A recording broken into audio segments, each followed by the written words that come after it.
This is great back here. Isn't it great? Because normally I'm so tall, I always want to be tall. You know what I mean? This is great. I appreciate it. Oh, that's my slump cover. Little person. Bring Nicole in here to lighten us up a little bit. Oh, okay. No, I said, bring us, lighten us up a little bit. Okay. Exactly. Thank you, Brian. You're welcome.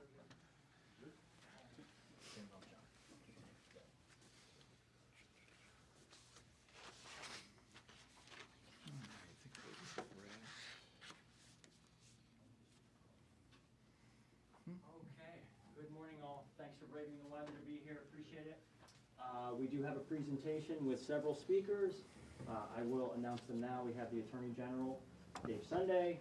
We have Chris Giordano, who is the FBI Pittsburgh Assistant Special Agent in Charge. We have Michael Auble, Fayette County District Attorney. We have Tom Lydon, Somerset County District Attorney. Nicole Scarelli, Westmoreland County District Attorney. And we have Chief Timothy Westwood from Robinson Township Police. Also present, not in speaking roles, we have representatives from the DEA, Pennsylvania State Police, Pittsburgh Police, Allegheny County Police, North Huntington Police, Penn Hills Police, North Fayette Police, McKees Rocks Police, Stowe Township Police, and Monroeville Police. With that, AG Sunday. Wonderful. Well, good morning, everyone. Thank you so much for being here and for braving the Arctic tundra to be here with us today. And I want to let you know that we have wonderful news today for the residents of the local communities on ways in which we've continued to combat drugs and to fight crime. So that being said, thanks to the impressive work by law enforcement in recent weeks, your neighborhoods now have fewer illegal firearms and predatory drug dealers. In January and now into February, the Office of Attorney General's Bureau of Narcotics Investigation, along with our partners standing up here with me today, have seized illegal firearms at a record pace. In the single month of January, law enforcement seized more than 40 illegal firearms in this and the 3 surrounding counties. We believe that to be a record number of gun seizures by our Bureau of Narcotics Investigation for a single month in this region. I'd like you to take a look at this table over here. This is the type of firepower that our officers encounter when they tactically and courageously do what it takes to enforce the law and take dangerous offenders into custody. And they do it to protect their neighbors who deserve to live free and without fear of predatory drug dealers who snub their noses at the law. Citizens have an absolute right to demand that their government does everything it can to keep them safe. If our communities aren't safe, literally nothing else matters. And it is such an honor for me to be here with so many of our partners to look at these illegal guns that have been seized from this community that could have caused a tremendous amount of damage. So we're here today in our North Huntington office, which serves as the headquarters for Region 5 of the Bureau of Narcotics Investigation. This region includes Allegheny, Fayette, Somerset, and Westmoreland counties, and that is where all of these seizures have taken place. To be specific, most of the seizures occurred outside of the city of Pittsburgh. Our 2 biggest seizures of illegal guns were in Fayette and Somerset counties. In the Fayette case, which is still an ongoing investigation, we seized more than a dozen illegal guns, along with fentanyl, powder cocaine, and crack cocaine as well. In the Somerset case, also an ongoing investigation, we seized more than a dozen illegal guns along with methamphetamine. In addition to those firearms, an additional 17 other guns were seized in Region 5 during January for a total of 41 illegal firearms that have been seized and removed from the hands of criminals. Again, we believe that to be a record number for the BNI work here in Region 5 in a single month. As of today, that total for the year is 47, and we're only in February. These guns were all seized during the course of investigations into drug trafficking. They were seized during the executions of search warrants at residences. They were seized during buys by undercover agents, during traffic stops, and on the persons of individuals. And this police work has not only resulted in these illegal guns that were seized, but also more than 12 pounds of cocaine, more than a pound of crack cocaine, more than 63,000 doses of powder fentanyl, in addition to many fentanyl pills. Every single one of those doses of fentanyl could have resulted in death. This is a lot of illegal firearms, a lot of deadly narcotics, and these are very significant arrests. And I want to tell you that none of this could ever happen without collaboration. I cannot tell you how unbelievably proud I am to stand here with our partners in law enforcement to show you and to show the citizens of these communities what can happen when people work together and what has happened as a result of the collaboration by everyone standing behind me today. The record seizure of firearms that you see here today took every single one of us. We're a team. You either win as a team or you don't. And that is an absolute fact with regard to law enforcement. And I will also tell you that, when we look at the guns on this table and we talk about the drugs that were seized, I want people to remember that these are guns that were possessed by individuals that were trafficking illegal drugs. And it's some of the most unbelievably dangerous work that a police officer can do. It is so unbelievably dangerous. If you think about it, these individuals that are trafficking deadly illegal drugs have firearms for a reason. And they use those firearms to protect themselves and to further their business. And unfortunately, we live in a world where this danger, really can create circumstances where police are in some of the most dangerous places they possibly could be in the course of doing their duty.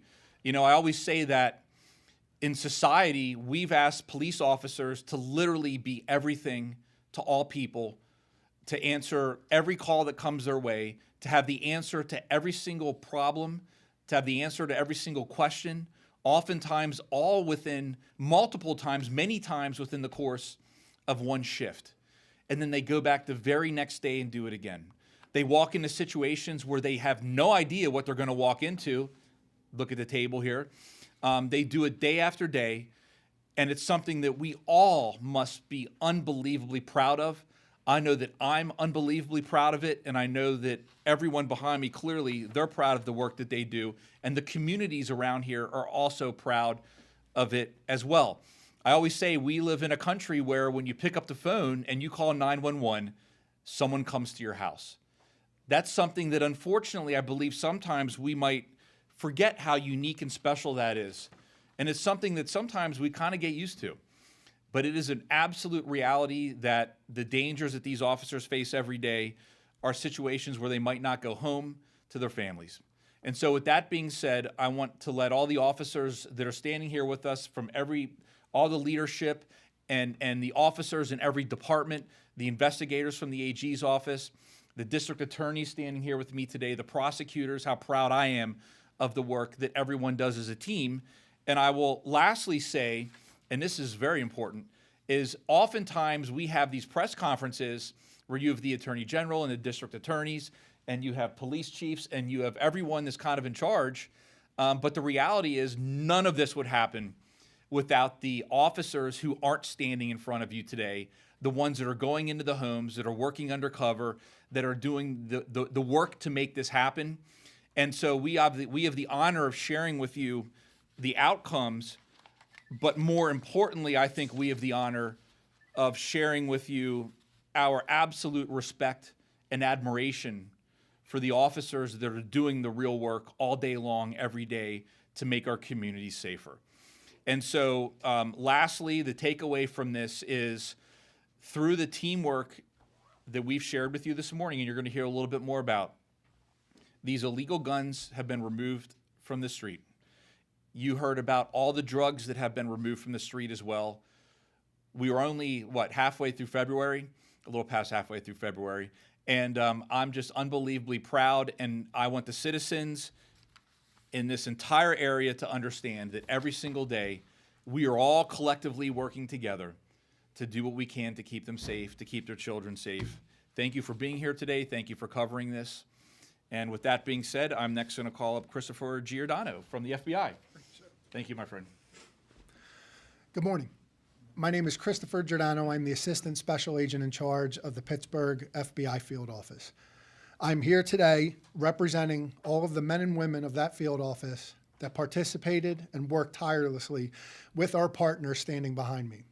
I am truly humbled to be here, to hear of the great stories, to get a front row look of the results that come from this collaboration.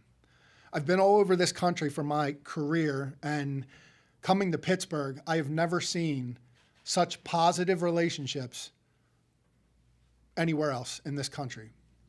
We work hand in hand with our brothers and sisters in law enforcement to keep our communities safe. What was not discussed today yet, we seize these types of firearms and narcotics not only from adults but children. This is something that I want everyone to take home with them, is that this is not an adult problem. This is not a county problem. This is not a township problem. This is a problem of the state of Pennsylvania. This is something that we will not be successful in combating unless we stand hand in hand with our partners on both the local and state level, and also our federal partners, to eradicate. These individuals are plaguing our communities and making it unsafe for our children to grow up in communities where you don't have to worry about your child being abducted, being hurt, overdosing on drugs. I'll end this by finally saying, we live in the communities with you. Our children go to school with your children. Our wives, our husbands, our cousins, our sisters, all work in the communities that you work in. We are here to stand with you and to stand with our law enforcement partners to continue to fight for what is right and fight to keep our communities safe. And with that, I will turn it over to to Michael Obel, from the Fayette County District Attorney's Office. Morning, folks. So I am the District Attorney of Fayette County, and my task force is led by Detective Reitler, who is standing behind me. So drug investigations pose numerous threats to law enforcement. The individuals who sell these drugs are often willing to protect their cash and their product by any means necessary, including the use of firearms.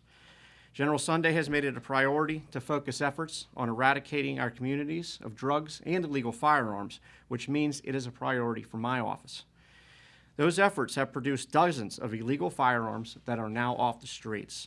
While we have been fortunate to do so without serious harm to any of our officers, we nevertheless appreciate the danger these men and women put themselves in during every single operation, every traffic stop, every search warrant. The Fayette County Drug Task Force, though, is only one agency. The officers that work for our county have done a remarkable job, but we are fortunate to have the cooperation of many other law enforcement agencies, including General Sunday and the Attorney General's office, officers from surrounding counties, officers from other states, and agents from a number of federal agencies, including the Federal Bureau of Investigation. Our agencies work best when we put our heads together to achieve our common goals, to rid our streets of dangerous drugs and illegal firearms. Throughout the numerous investigations we participated in, our officers and agents have worked seamlessly to achieve these goals together, and we look forward to our continued efforts to keep our communities safe. And with that, I will introduce our next speaker, which is Somerset County District Attorney Tom Lydon. In rural Somerset County, we treasure the Second Amendment, and we value our firearms. But in the hands of criminals, and specifically in the hands of drug dealers, firearms are a danger to everyone, and specifically one of the things we want to talk about today is a danger to law enforcement. So when Attorney General Sunday talks about the amount of firearms that have been taken off by the Bureau of Narcotics in the past few months, that's a benefit to everyone in Somerset County, and specifically a benefit to our law enforcement officers who are on the front lines. So we are glad for the collaboration of the Attorney General. We're glad to have these firearms removed, and we're glad for the resources that the Attorney General is able to share with us. And I want to introduce to you next speaker, Nicole Ziccarelli, the District Attorney of Westmoreland County. Thank you. Welcome. I'd like to be the first one to welcome you to Westmoreland County. We're here in the wonderful county of Westmoreland, and I want to welcome the Attorney General, Dave Sunday, to our county. We love when you come here, and we appreciate it. And he's here all the time. And when you look behind me, you see this wonderful collaborative effort that results in this table. And it's because we all want to work together. When you come to Westmoreland County, you know we admire, appreciate, and respect our law enforcement agencies, and this is a direct result of that. So I thank you so much for being here. And I just want to let you know, through this collaboration, it starts at the top with leadership. So it comes from the Attorney General, Dave Sunday. We work with our federal partners, our district attorneys. Crime doesn't just happen in the big cities. Crime happens here too. It happens in surrounding communities, our rural communities, and we are here to say enough is enough. We are going to work together. We are going to collaborate because we trust one another. We trust one another, and that is the crux. Whenever one of our agents, our officers, our detectives need to call one another, we don't hesitate because we have open lines of communication, and we're very proud of that. And I appreciate what you had to say about here in the Commonwealth of Pennsylvania, and specifically here in Western Pennsylvania. It's a very special place to be. We love and support our law enforcement agencies. We love working together. I thank you, AG Sunday, for your support, your leadership, and he makes sure we're all on the same page. Without leadership like that, it all crumbles. And without leadership like that, and continued support across the lines through the district attorney's offices, through all of our municipal agencies, through our federal partners, we trust one another, we work well together, and we make our communities safer together because we want our families to live in peace, security, and safety, and trust our police and our law enforcement agencies. Thank you very much, and thank you for being here. Excuse me. Chief, I'm so sorry. And now is my honor to introduce to you Chief Westwood from Robinson Township Police. Excuse me, Chief. Good morning. Today I stand here with gratitude, excitement, and hope. Gratitude for the relationships that have formed with the Office of the Attorney General and Attorney General Sunday, the Allegheny County District Attorney Stephen Zappala and his DayNet investigation unit, the FBI, the DEA, Allegheny County Police, Pennsylvania State Police, and all the local law enforcement agencies that are part of this investigation team. Together we have partnered in an ongoing endurance to keep our community safe from narcotics trafficking and gun violence. It is with these partnerships that we have managed to make a substantial impact on violent crime, as you can see here. I am excited for the continuing relationships between all of our great law enforcement men and women. Our mission is a long and arduous one, in which these men and women sacrifice much to bring justice to the criminals that poison our communities.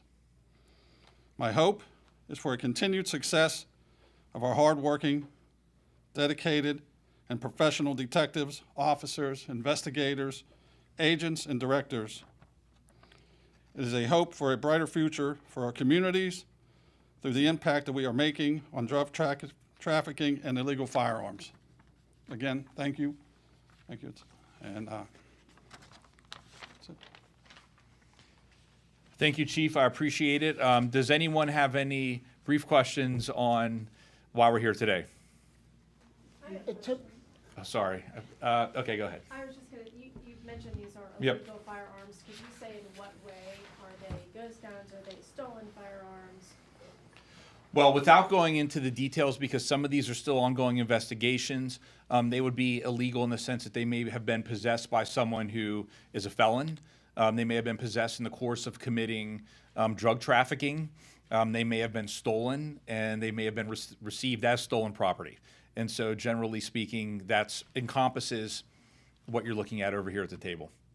My last question Yep. is, you mentioned this was a record-breaking seizure within just 1 month's time. Is that because, would you say, there's just more criminal activity recently, or is it because of the overall collaboration between everyone? I think it's always hard to pick causation or correlation. And what I will say very simply is, in bringing that information to you, it was an effort to highlight the collaborative nature of all these partnerships and to show that, you know, everyone is working together every single day. And that's really important. And I know, you know, we say that a lot, and you heard that common theme through everyone up here. But there is a reality that that's not the way it always works. And it's in some places, it never works that way. And for taxpayers, for families, parents, like people that want to know, what are you guys doing to keep our community safe? It's important for them to recognize that here where they live, we have a situation where from our federal partners to our local partners, the Pennsylvania State Police, the different district attorneys' offices, the Attorney General's office, we're communicating, we're collaborating, we're working as a team because we truly, truly care about keeping the community safe. So how many out of these 41 or 47 guns that have been seized, about how many arrests have been made? You have some estimate? Would be Well, 1 to 1? I would like to say, well, there's been many arrests. Okay.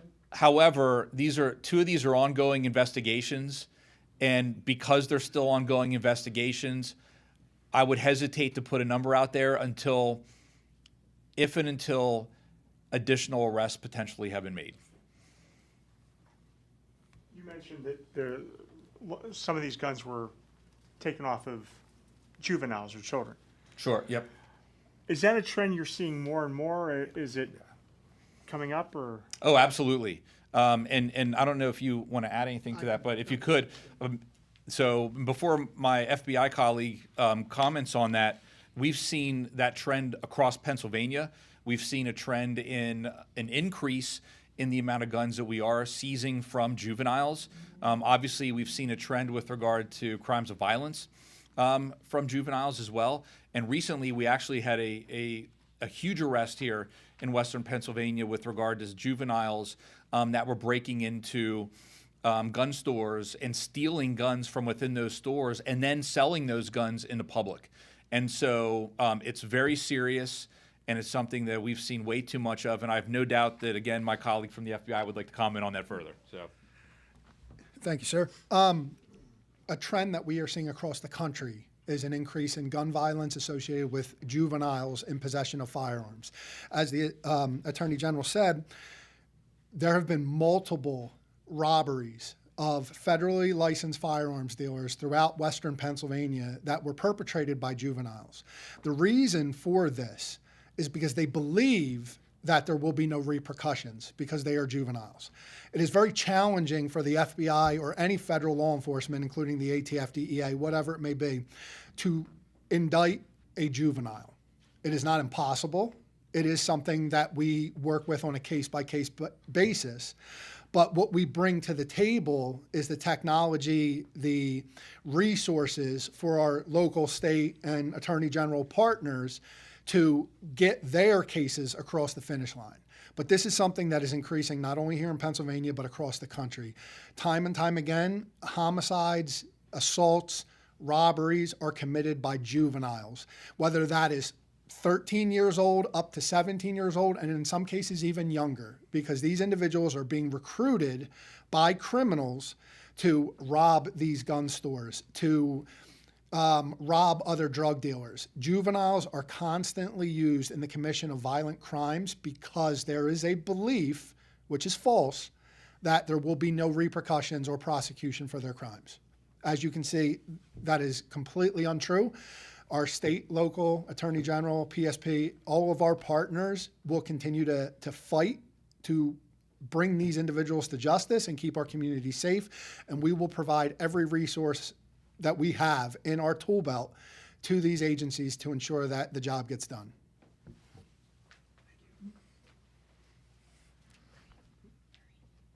all right, that about covers it. Great job.